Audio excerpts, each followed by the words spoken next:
C'est le nouveau projet de Richard Guérino, l'adaptation d'un roman américain qui date des années 80, un classique de la littérature western. 2 volumes sont prévus de 140 pages chacun.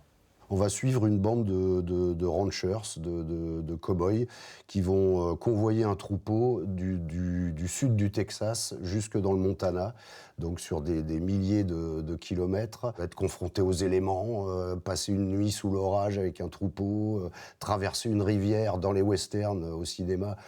C'est hyper facile, mais dans la réalité, c'est vraiment des moments où il y a plein de dangers. Malgré l'annulation du festival d'Angoulême, plusieurs acteurs de la BD ont voulu créer une fête indépendante. Richard fera le déplacement en Charente du 29 janvier au 1er février pour participer au Grand Off. Ça va rappeler, je pense, les débuts d'Angoulême, quoi. Ça va être un petit festival organisé comme ça, un peu à l'arrache, par des bonnes volontés. Pour nous, ça nous paraissait important qu'il y ait quelque chose qui se tienne dans la ville d'Angoulême, parce que c'est quand même le festival de la bande dessinée.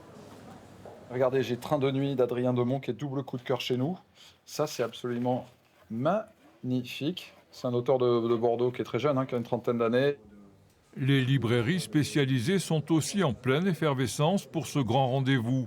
Plus de 300 auteurs sont attendus à Angoulême pour dédicacer les albums.